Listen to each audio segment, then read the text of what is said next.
रविवारची व्रतकथा. ऐका आदित्य रानूबाईची कथा. तुमची कहाणी. आटपट नगर होते. त्या नगरात एक ब्राह्मण होता. तो नित्य समिधा फूल दुर्वा आणायला रानात जात असे. तिथे नागकन्या देवकन्या वसा वसत होत्या. ब्राह्मणानं विचारलं, काय ग बायानो, कसला वसा वसतात ते मला सांगा. तुला रे वसा कशाला हवा? उठशील मातशील, घेतला वसा टाकून देशील. ब्राह्मण म्हणाला, उतत नाही मातत नाही, घेतला वसा टाकीत नाही. तेव्हा त्या म्हणाल्या, श्रावण मास येईल तेव्हा पहिल्या आदिवारी मुकुट्याने उठावं, वस्त्रासहित स्नान करावं, अग्रोदक पाणी आणावं, विड्याच्या पानावर रक्तचंदनाची आदित्य रानूबाई काढावी, 6 रेघांना मंडळ करावं, 6 सुतांचा तंतू करावा, त्याला 6 घाटी द्यावीत, पान फूल वाहावं, पूजा करावी, पानाचा विडा, फुलाचा झेला, दशगंधाचा धूप, गोड खोबऱ्याचा नैवेद्य दाखवावा, 6 मास चाळवी, 6 मास पाळवी, मग ही रथसप्तमी संपूर्ण करावं. संपूर्णाला काय करावं? गुळाच्या पोळ्या, बोटव्याची खीर, लोणकड तूप, मेहून जेवू सांगावं. असेल तर चिरचोळी द्यावी, नसेल तर जोडगळ सरी द्यावी, ती नसेल तर 2 पैसे दक्षिणा द्यावे आणि आपल्या वशाचा उद्यापन करावे. असा वसा ब्राह्मणानं केला. त्याला सूर्यनारायण प्रसन्न झाला. भाग्यलक्ष्मी आली. तेव्हा राजाच्या राणीनं ब्राह्मणाला बोलवलं, धाडलं. ब्राह्मण जात्या वेळी कापू लागला. तेव्हा राजाच्या राणीनं सांगितलं, भिवू नका, कापू नका, तुमच्या मुली आमच्या इथे द्या. आमच्या मुली गरिबाच्या तुमच्या घरी कशा द्याव्या? दासी कराल, भटकी कराल. राणी म्हणाली, दासी करीत नाही, भटकी करीत नाही, राजाची राणी करू, प्रधानाची राणी करू. मार्गशिराचा महिना आला. ब्राह्मणानं लगीन करून मुली दिल्या. एक राजाच्या घरी दिली, दुसरी प्रधानाच्या घरी दिली. गेल्या पावली मुलीचा समाचार घेतला नाही. 12 वर्षांनी समाचारास ब्राह्मण निघाला. राजाच्या घरी गेला. लेकीनं बसवयास पाठ दिला, पाय धुतलं, पाणी दिलं. बाबा बाबा, गूळ खा, पाणी प्या. गूळ खात नाही, पाणी पित नाही. माझी कहाणी करायची आहे, ती तू ऐक. तुझी कहाणी ऐकायला मला वेळ नाही. राजा परधीला जाणार आहे. त्याला जेवायला उशीर होईल. तोच त्याच्या मनात राग आला. तेथून निघाला. प्रधानाच्या घरी गेला. तिनं पाहिलं, आपला बाप आला म्हणून बसायला पाठ दिला, पाय धुवायला पाणी दिलं. बाबा बाबा, गूळ खा, पाणी प्या. गूळ खात नाही, पाणी पित नाही. माझी कहाणी करायची आहे, ती तू अगोदर ऐक. तुझी कहाणी नको ऐकू तर कोणाची ऐकू? घरात गेली. उतरंडीची 6 मोते आणली. तिनं आपण घेतली. 3 बापाच्या हातात दिली.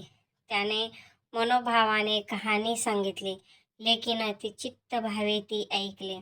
नंतर जेवू खाऊ घालून बाप आपल्या घरी आला. बायकोनं विचारले, मुलीचा समाचार कसा आहे? जिनं कहाणी ऐकली नाही ती दारिद्र्याने पडली, दुःखानं व्यापली. राजा मुलखावर निघून गेला. जिनं कहाणी ऐकली होती ती भाग्यानं नांदत आहे.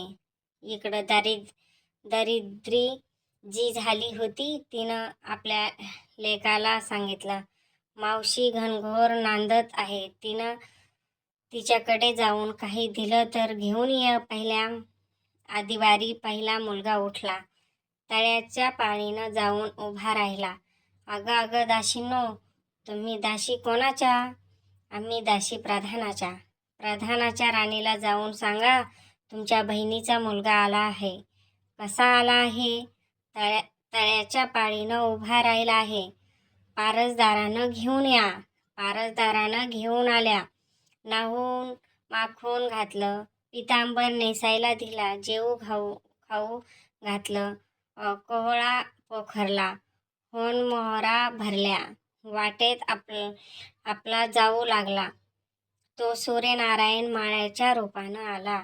हातीचा कोहळा काढून नेला. घरी गेला. आईनं विचारलं, काय रे बाबा, मावशीनं काय दिलं?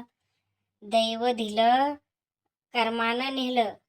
कर्माचं फळ पुढं उभं राहिलं. मावशीनं दिलं होतं पण सर्व गेलं. पुढं दुसऱ्या आदिवारी दुसरा मुलगा गेला. तळ्याच्या पाळीनं जाऊन उभा राहिला. अगं अगं दासींनो, तुम्ही दासी कोणाच्या? आम्ही दासी प्रधानाच्या. प्रधानाच्या राणीला निरोप सांगा. त्यांनी सांगितला. मग प्रधानाची राणी त्याला घरी घेऊन नाहून माखून घातलं. पितांबर नेसायला दिला. जेव खाऊ घातलं. काठी पोखरून मोहरांनी भरून दिली. बाबा ठेवू नको, विसरू नको, जाताना करून घरी घेऊन जा म्हणून सांगितलं. वाटेत सूर्यनारायण गुरख्याच्या रूपात आला. हाताची काठी काढून घेतली. घरी गेला. झालेली गोष्ट राणीला सांगितली. दैवे दिले ते सर्व कर्माने नेलं. पुढे तिसरा अधिवार तिसरा मुलगा गेला.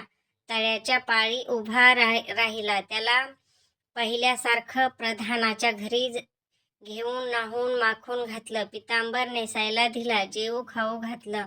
नारळ पोखरून मोहरांनी भरून दिलं. ठेवू नको, विसरू नको म्हणून सांगितलं. घरी जाताना विहिरीत उतरला. तो गडबडून विहिरीत पडला. घरी गेला. आईनं विचारलं, काय रे बाबा, मावशीनं काय दिलं? आई ग, मावशीनं दिलं पण दैवानं ते सर्व बुडलं. चौथ्या आदिवारी चौथा मुलगा गेला. तळ्याच्या पाळीनं उभा राहिला. त्यालाही प्रधानाच्या राणीनं घरी नेहून नाहून माखून घातलं. पितांबर नेसायला दिला. जेवू खाऊ घातलं. त्याला दह्याची शिदोरी मोहरा घालून बरोबर दिली. सूर्यनारायण घारीच्या रूपात आला. हाताची शिदोरी घेऊन गेला. घरी गेला. आईनं विचारलं, काय रे बाबा, मावशीनं काय दिलं? आई, मावशीनं दिलं पण दैवानं ते सर्व नेलं. पाचव्या आदिवारी आपण उठली. तळ्याच्या पाळीनं उभी राहिली. दासीने तिची निरोप तिच्या बहिणीला सांगितला. बहिणीनं तिलाही पारसदाराने घरी नेलं. नाहून घातलं, माखून घातलं. पाटाच बसायला दिला. प्रधानाची राणी आदित्यवाराची कहाणी करू लागली. काय वसा करतेस ते मला सांग. बहीण म्हणाली, अगं अगं चांडाळणी, पापिनी, बापाची कहाणी ऐकली नाहीस म्हणून तुला दारिद्र्य आलं. राजाच्या राणीनं विचारलं. याला बहिणीच्या घरी राहिली. श्रावण आला.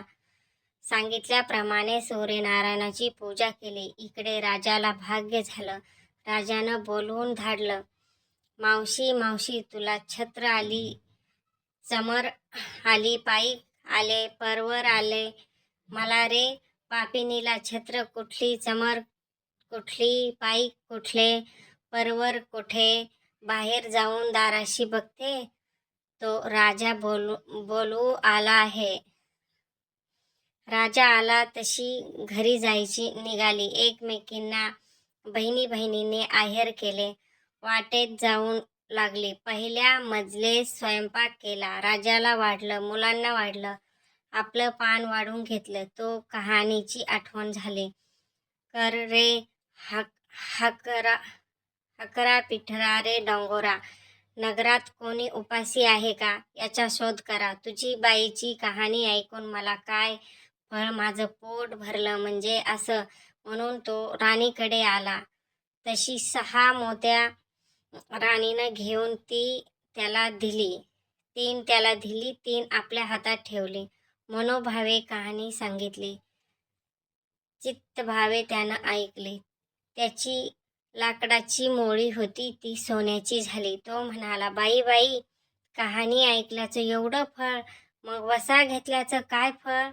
काय वसा आहे तो मला सांग. तुला रे वसा कशाला हवा? उतसेल मातसेल, घेतला वसा टाकून देशील. उतत नाही, मातत नाही, घेतला वसा टाकीत नाही. तेव्हा वसा सांगितला. पुढे दुसऱ्या मजलेस गेली. स्वयंपाक केला. राजाला वाढला, मुलांना वाढला. आपलं पान वाढून घेतलं. तेव्हा कहाणीची आठवण झाली. कर रे हकार पिटा रे डांगोरा, नगरात कोणी उपाशी आहे का याचा शोध करा. उपाशी नाही, काही नाही. माळ्याचा मळा पिकत नाही, विहिरीला पाणी लागत नाही, असं एक माळीने चिंतेने बसला आहे. त्याला हाक मारली, आमची बाईची कहाणी ऐक. तो आला. राणीला 6 मोते घेऊन तीन आपल्या घेतले, 3 माळ्याला दिले. राणीनं कहाणी मनोभावे सांगितली. चित्तभावे माळ्यानं ऐकले. माळ्याचा मळा पिकू लागला, विहिरीला पाणी आलं. तो म्हणाला, बाई बाई, कहाणी ऐकल्यावर एवढं फळ, मग वसा घेतल्याचं काय फळ? काय वसा आहे तो मला सांग. मग राणीनं त्याला वसा सांगितला. पुढे 3ऱ्या मजलेस गेली. स्वयंपाक केला, राजाला वाढला, मुलांना वाढला. आपलं पान वाढून घेतलं तेव्हा कहाणीची आठवण झाली. कर रे हंकार, पिटा रे डांगोरा. नगरात कोणी उपाशी आहे का याचा शोध करा. उपाशी नाही, काही नाही. एक म्हातारी, तिचा एक मुलगा वनात गेला होता. एक डोहात बुडला होता. एक सर्पानं खाल्ला होता. त्यामुळं चिंताक्रांती बसली होती. तिला म्हणले, आमच्या बाईची कहाणी ऐकू. ती म्हणाली, कहाणी ऐकून मी काय करू? मी मुलासाठी रडत आहे. बरं येते. मग ती राणीकडे आली. राणीनं पहिल्याप्रमाणे तिला काही कहाणी सांगितली. तिनं चित्तभावे ऐकली. तिचा मुलगा वनात गेला होता, तो आला. डोहात बुडला होता, तो आला. सर्पानं खाल्ला होता, तो आला. ती म्हणाली, बाई बाई, कहाणी ऐकल्याचं हे फळ, मग वसा घेतल्याचं काय फळ? काय वसा तो मला सांग. मग राणीनं तिलाही वसा सांगितला. पुढे 4थ्या मजलेस गेली. स्वयंपाक केला, राजाला वाढला, मुलांना वाढला. आपलं पान वाढवून घेतलं तेव्हा कहाणीची आठवण झाली. कर रे अहंकार, पिटा रे डोंगर. नगरात कोणी उपाशी आहे का याचा शोध करा. उपाशी नाही, काही नाही. कणा डोळा मासाचा गोळा, हात नाही, पाय नाही, असा एक मनुष्य रस्त्यामध्ये होता. त्याच्या अंगावर तांब्याभर पाणी ओतलं. पालथा होता, तो उताना केला. 6 मोती होती, 3 मोती त्याच्या बेंबीवर ठेवली. 3 मोती आपण घेतले.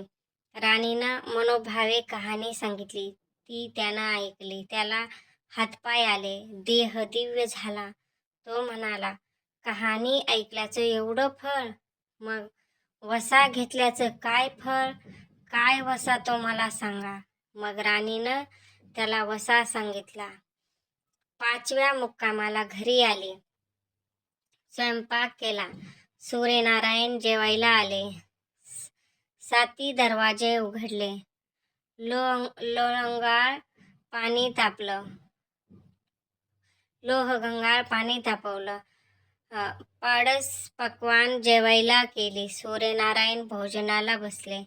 त्यांना पहिल्याच घासाला केस लागला. ते म्हणाले, अगाग, कोणच्या पापिनीचा केस आहे?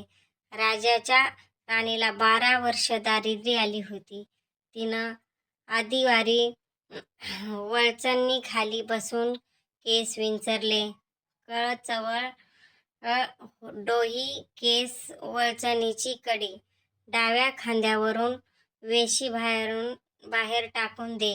राजाच्या राणीला सूर्यनारायणाचा कोप झाला तसा कोणालाही होऊ नये. ब्राह्मणाला, माळीनी, विक्याला, राजाच्या राणीला, माळ्याला, म्हातारीला, कोण डोळा मासाचा गोळा इतक्यांना जसा सूर्यनारायण प्रसन्न झाला तसा तुम्हा आम्हा हो. ही 7 उत्तरांची कहाणी. 5 उत्तरी सफोल